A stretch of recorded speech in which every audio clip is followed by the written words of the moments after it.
Hello everyone, welcome to my channel Savitri Sunita vlogs. ಇವತ್ತು ನನ್ನ ಒಂದು ಈವ್ನಿಂಗ್ ರುಟೀನ್ ಯಾವ ಥರ ಇರುತ್ತೆ ಅನ್ನೋದನ್ನು ನಿಮ್ಮ ಜೊತೆ ಶೇರ್ ಮಾಡ್ಕೊಳತ್ತೀನಿ. So keep watching my channel.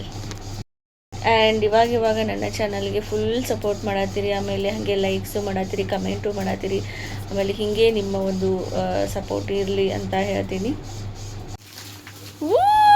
ತುಂಬ ಯಾರು ತಂದರು? ಯಾರಿಗದು?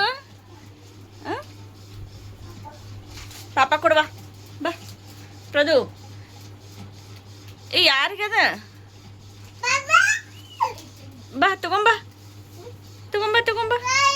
ವಾವ್, ಟೆನಿಕ್ವೈಟ್ ಅಲ್ಲ, ಬ್ಯಾಡ್ಮಿಂಟನ್. ಏ ಮಾಡ್ಬಾರ್ದು. ಇಶಿ ಯಾರಿಗಿದು ಡಾಲು? ಯಾರಿಗಿದೆ ಡಾಲು? ಪಾಪ. Wow, super doll. ಪೈ ಐತ್ಲೆ ಇದ್ರ 500 ರೂಪಿ. ಎಲ್ಲ ವಿಜುಗೆ ಇದೆಲ್ಲ ವಿಜುಗೆ. ಓನಪ್ಪ, ಇದು ಯಾರ್ದು? 2 ದಿನ ಆಡೋದು ಇದನ್ನ. ಪ್ರಜಿತಿ, ಎಷ್ಟು ದಿನ ಬರ್ತೈತಿ ಇದು ಬಾಳಿಕೆ ನಿನ್ನ ಕೈಯಲ್ಲಿ? ಹೆಂಗ್ ಮಾಡೋದು? ಹೆಂಗ್ ಬಿಡಿದು?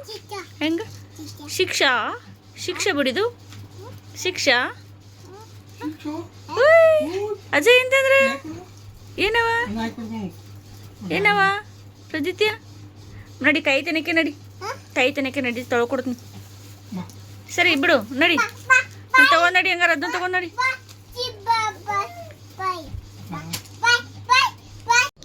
ನಮ್ಮ ವೈನಿ ನನ್ನ ಸಲುವಾಗಿ ಇಡ್ಲಿ ಮತ್ತು ಸಾಂಬಾರು ಕೊಟ್ಟು ಕಳ್ಸಳು. ವೈನಿ ಅಂತಂದರೆ ಆಶಾ ವೈನಿ. ನಮ್ಮ ತೋಟದಾಗ ಭಾಳ ಜನ ವೈನಿಗಳು ಅದಾರ. ಆ್ಯಕ್ಚುಲಿ ಹೆಸರು ಹೇಳಬೇಕು ಮೇಯ್ನಾಗಿ, ಆಶಾ ವೈನಿ ಅಂಥೇಳಿ. ಸೊ ಅವರು ನನಗೆ ಇಡ್ಲಿ ಮತ್ತು ಸಾಂಬಾರು ಕೊಟ್ಟು ಕಳ್ಸಳು ಟಿಫಿನ್ಗೆ ಅಂಥೇಳಿ. ಇಲ್ಲಿದೆ ಸಾಂಬಾರು. ಆ್ಯಕ್ಚುಲಿ ಅವಳು ಮಾಡಿರೋ ಅಂಥ ಸಾಂಬಾರು ಭಾಳ ಇಷ್ಟ ನನಗೆ. ಇಡ್ಲಿ ಮತ್ತು ಸಾಂಬಾರು ಒಳಗೆ ಮಾಡ್ತಾರಲ್ಲ, ಸೊ ಆ ಸಾಂಬಾರು ಭಾಳ ಇಷ್ಟ ಆಗ್ತೈತಿ. ಹೀಗಾಗಿ ನನ್ನ ಸಲುವಾಗಿ ಅಂಥೇಳಿ ಸಾಂಬಾರು ಮಾಡಿ ಇಡ್ಲಿ ಮಾಡಿ ಕೊಟ್ಟು ಕಳ್ಸಳು.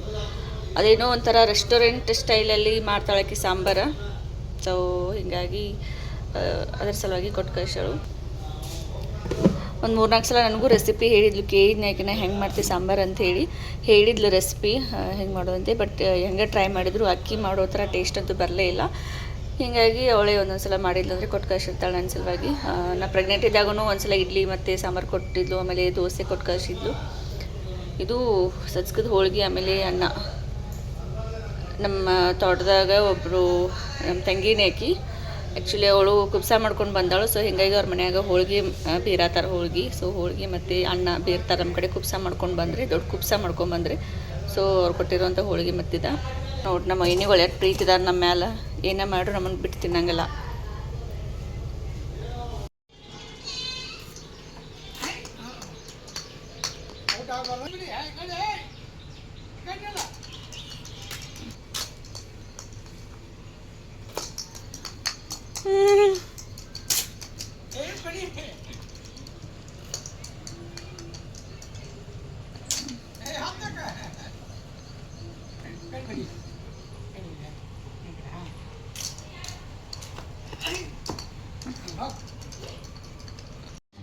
ಈವ್ನಿಂಗ್ ಆದರೆ ನನ್ನ ಬೆಡ್ ಎಲ್ಲ ಈ ಥರ ಮೆಸ್ಸಿ ಆಗಿಬಿಟ್ಟಿರ್ತೈತಿ.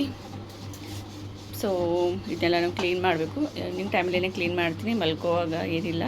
ಸೊ ಮಲ್ಕೋಬೇಕಾದ್ರೆ ಫುಲ್ ಟಯರ್ಡ್ ಆಗಿರ್ತೈತಿ.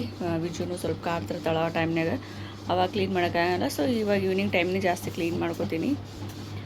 ಬಟ್ಟೆ ಎಲ್ಲ ಯಾಕೆ ಹಿಂಗೆ ಮೆಸ್ಸಿ ಮಾಡ್ತೀನಿ ಅಂದರೆ, ಒಂದೊಂದು ಟೈಮ್ನಾಗ ಇಲ್ಲಿ ಇಟ್ಕೊಂಡಿರ್ತೀನಿ ವಿಜುನ ಜೊತೆ ಟೈಮ್ ಸ್ಪೆಂಡ್ ಮಾಡ್ಕೋತಾ, ಅಥವಾ ಫೀಡ್ ಮಾಡ್ಬೇಕಾದ್ರೆ ಇಲ್ಲಿ ಕೊಡ್ತೀನಿ. ಕೆಲವೊಂದು ಟೈಮ್ ಇಲ್ಲಿ ಕೊಡ್ತೀನಿ, ಕೆಲವೊಂದು ಟೈಮ್ ಇಲ್ಲಿ ಕೊಡ್ತೀನಿ. ಸೊ ಹೀಗಾಗಿ ಬೆಡ್ ಮೇಲೆಲ್ಲ ಅರಿವಿ ಹಿಂಗೆಲ್ಲ ಹರಿವು ಹಂಚಿರ್ತೀನಿ ಪೂರ್ತಿ. ಸೊ ನಮ್ಮಮ್ಮ ಎಲ್ಲ ಮಾರ್ನಿಂಗ್ ಟೈಮಲ್ಲಿ ಮಡಿಚಿ ಈ ಥರ ಇಟ್ಟಿರ್ತಾಳೆ ಒಂದು ಕಡೆ ತೊಗೊಂಡು ಬಂದು. ಅಂದರೆ ಎಲ್ಲ ಹೊರಗಡೆ ಒಣಗಿ ಹಾಕಿರ್ತೀವಲ್ಲ, ಅವನ್ನೆಲ್ಲ ತೊಗೊಂಬಂದು ಈ ಥರ ಮಡಿಚಿ ಇಟ್ಟಿರ್ತಾಳು. ಅವನ್ನೆಲ್ಲ ನಾ ಈ ಥರ ಮೆಸ್ಸಿ ಮಾಡಿಬಿಡ್ತೀನಿ. ಇದನ್ನೆಲ್ಲನೂ ಮಾರ್ನಿಂಗ್ ಟೈಮಲ್ಲಿ ಕ್ಲೀನ್ ಮಾಡ್ಕೊಂಡಿನಿ. ನನ್ನೊಂದು ಲಾಸ್ಟ್ ವಿಡಿಯೋದಲ್ಲಿ ನೋಡಿದ್ರೆ ನಿಮ್ಗೆ ಗೊತ್ತಾಗ್ತೈತಿ ಎಷ್ಟು ಮೆಸ್ಸಿ ಮಾಡಿದ್ನಿಂದೆಲ್ಲ ಅಂತೀನಿ. ಇದು ಎಲ್ಲ ಮೆಸ್ಸಿ ಆಗಿತ್ತು, ಇದು ಮೆಸ್ಸಿ ಇತ್ತು. ಸೊ ಎಲ್ಲ ಮಾರ್ನಿಂಗ್ ಟೈಮ್ ಮಾಡಿಕೊಂಡು ವಿಜು ಆಮೇಲೆ ಪ್ರಯತ್ನ ಮಲ್ಕೊಂಡಾಗ ಎಲ್ಲನೂ ಕ್ಲೀನ್ ಮಾಡ್ಕೊಂಡಿದ್ದೀನಿ. ಎಲ್ಲನೂ ಆರ್ಗನೈಸ್ ಮಾಡಿಟ್ಟಿನಿ ಕರೆಕ್ಟಾಗಿ. ಸೊ ಇದೆಲ್ಲ ಪ್ರತಿದಿನ ಆಟ ಆಡೋ ವಸ್ತುಗಳು ಇವೆಲ್ಲ ಎಲ್ಲ ಆ್ಯಕ್ಟಿವಿಟೀಸ್ ಥಿಂಗ್ಸ್ ಇವೆಲ್ಲ ಪ್ರತಿದಿನೂ ಆಡೋದಕ್ಕಿಂತ ಎಲ್ಲ ಹಾಳು ಮಾಡೋದೇ ಜಾಸ್ತಿ. ನಮ್ಮ ಮಮ್ಮಿ ಇವಾಗ ವಿಜುನ ಎರ್ಯಾಕತ್ತಾಳು. ಸೊ ಅವಳು ಎರ್ಕೊಂಡು ಆದಮೇಲೆ ಮಲ್ಕೋತಾಳೆ. ಒಂದು 3 ಅವರ್ಸ್ನ ಒಂದು 4 ಅವರ್ಸ್ ಮಲ್ಕೋತಾಳೆ. ಸೊ ಆಲ್ರೆಡಿ ಫೀಡ್ ಮಾಡಿ ಕೊಟ್ಟಿರ್ತೀನಿ ನಮ್ಮ ಮಮ್ಮಿಗೆ. ಅವರು ಎರೆದ ತಕ್ಷಣ ಅವಳನ್ನ ಒಂದು ಬಟ್ಟೆಯಲ್ಲಿ ಸುತ್ತಿ ಜೋಳಿಗೆಗೆ ಹಾಕಿಬಿಡ್ತೀವಿ. ಸೊ ಯಾವ ಥರ ನಾನು ಅವಳಿಗೆ ಬಟ್ಟೆ ಸುತ್ತೋದಕ್ಕೆ ಯಾವ ಥರ ಫೋಲ್ಡ್ ಮಾಡ್ತೀನಿ ಅಂತ ತೋರಿಸ್ತೀನಿ ನೋಡಿರಿ. ಮೊದಲಿಗೆ ನಾನಿಲ್ಲಿ ಬೆಡ್ಡನ್ನು ಒಂದು ಬಟ್ಟೆಯಿಂದ ಎಲ್ಲ ಕ್ಲೀನ್ ಮಾಡ್ಕೋತೀನಿ. ಅಂದರೆ ಅದರ ಮೇಲಿರುವಂಥ ಡಸ್ಟ್ ಎಲ್ಲ ಹೋಗಬೇಕಲ್ಲ, ಆ ಥರ ಕ್ಲೀನ್ ಮಾಡ್ಕೋತೀನಿ. ಆಮೇಲೆ ಈ ಥರ ಒಂದು ದೊಡ್ಡ ಬಟ್ಟೆನ ಹೀಗೆ ಹಾಸ್ಕೋತೀನಿ. ಈ ಥರ ದೊಡ್ಡ ಬಟ್ಟೆ ಇರೋದು ಅಂದರೆ ಇದು ಆ್ಯಕ್ಚುಲಿ ನನ್ನ ವೇಲ್, ಇದು ಕಾಟನ್ ವೇಲು. ಸೊ ಇವು 4 ಇದ್ದಾವೆ. ಇವನನ್ನು ಮಾರ್ನಿಂಗ್ ಟೈಮಲ್ಲಿ ಸ್ನಾನ ಮಾಡಿಸಿದಾಗ, ಈವ್ನಿಂಗ್ ಟೈಮಲ್ಲಿ ಅವಳನ್ನ ಎರೆದಾಗ, ಆಮೇಲೆ ಫುಲ್ಲ ನಾವು ರ್ಯಾಪ್ ಮಾಡಿ ಅವಳನ್ನ ಮಲಗಿಸ್ಬೇಕು ಅಂತ ಏನು ಅಂದ್ಕೊಂಡಿರ್ತೀವಿ, ಆ ಒಂದು ಟೈಮಲ್ಲಿ ಈ ಒಂದು ವೇಲನ್ನು ಯೂಸ್ ಮಾಡ್ತೀವಿ ಅಷ್ಟೇ. ಸೊ ಈ ಥರ ವೇಲನ್ನು ಹಾಸ್ಬಿಟ್ಟು ಮೇಲ್ಗಡೆ ಒಂದು ಬಟ್ಟೆಯನ್ನು ಹಾಸ್ತೀವಿ. ಈ ಥರ ಒಂದು ದೊಡ್ಡ ಅರ್ಬಿ ತೊಗೋತೀನಿ ಬಟ್ಟೆನ, ಅದನ್ನ ಈ ಥರ ತ್ರಿಭುಜಲ್ಲಿ ಹಾಸಿ ಮೇಲ್ಗಡೆ ಇದೊಂಥರ ಬಟ್ಟೆ ಹಾಸಿಬಿಡ್ತೀವಿ. ಸೊ ನಮ್ಮ ಮಮ್ಮಿ ಬಂದು ಇದರಲ್ಲಿ ಅವಳನ್ನ ಮಲಗಿಸಿ ಫುಲ್ಲು ರ್ಯಾಪ್ ಮಾಡ್ತಾಳೆ. ಅಂದರೆ ಹಾಸ್ಪಿಟಲೆಲ್ಲ ರ್ಯಾಪ್ ಮಾಡ್ತಾರಲ್ಲ ಆ ಥರ ಪೂರ್ತಿಯಾಗಿ ರ್ಯಾಪ್ ಮಾಡಿ ಅವಳನ್ನ ಮಲಗಿಸಿದರೆ ಒಂದು 3 ಇಂದ 4 ತಾಸು ಆರಾಮಾಗಿ ಮಲ್ಕೋತಾಳೆ ಅವಳು. ಆಮೇಲೆ ಇದೊಂದು ಕೊಂಚಿಗೆ ಇಟ್ಬಿಡ್ತೀನಿ. ಕೊಂಚಿಗೆನ ಕಟ್ಟಿ ಹಾಕ್ತಾಳೆ ಮಮ್ಮಿ. ಸೊ ಮುಗೀಲಿ ಅವಳದು.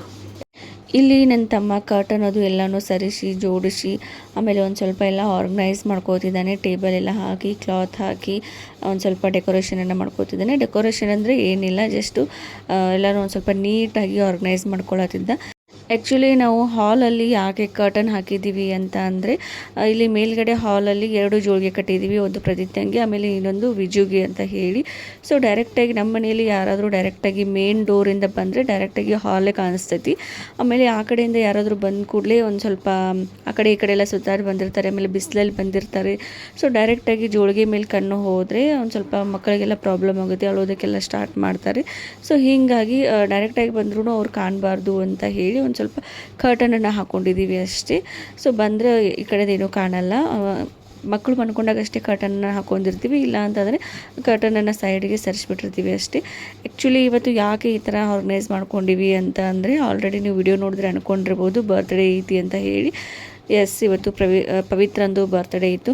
ಸೊ ನಿಮಗೆಲ್ಲ ಗೊತ್ತಿರೋ ಥರ ನಾವು ಮನೆಯಲ್ಲಿ ಯಾರ್ದಾದ್ರು ಬರ್ಡೇ ಇದ್ದರೆ ಸಿಂಪಲ್ಲಾಗಿಯೇ ಮಾಡ್ಕೋತೀವಿ. ನಾವೇನೇ ಎಲ್ಲ ಅರೇಂಜ್ ಮಾಡ್ಕೊಂಡು ಆರ್ಗನೈಸ್ ಮಾಡಿಕೊಂಡು ನಾವೇ ಯಾರ್ದಾದ್ರೂ ಬರ್ಡೇ ಇದ್ದರೆ ನಾವೇ ಸೆಲೆಬ್ರೇಷನ್ ಮಾಡ್ತೀವಿ.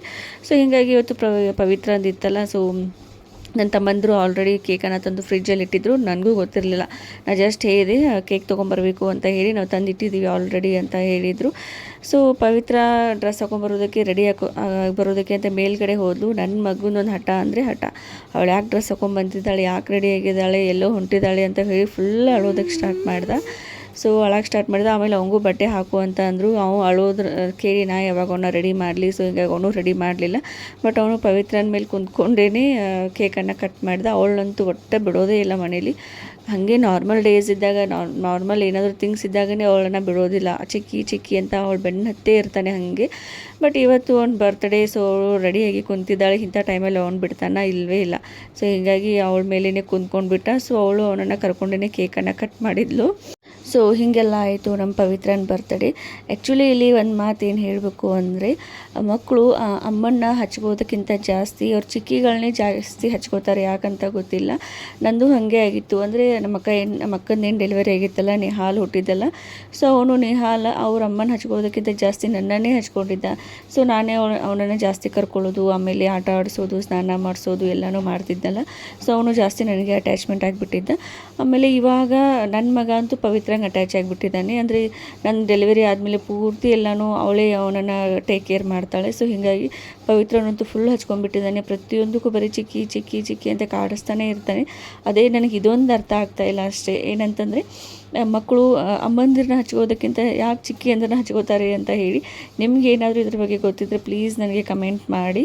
ಸೊ ಇದಾಗಿತ್ತು ನನ್ನ ಒಂದು ಈವ್ನಿಂಗ್ ರೂಟೀನ್. ಡೈಲಿ ಇದೇ ಥರ ಅಂತ ಏನಿರಲ್ಲ, ಒಂದೊಂದು ದಿನ ಒಂದೊಂದು ಥರ ಇರುತ್ತೆ ಅಷ್ಟೇ. So thank you so much for watching my YouTube channel. Thank you.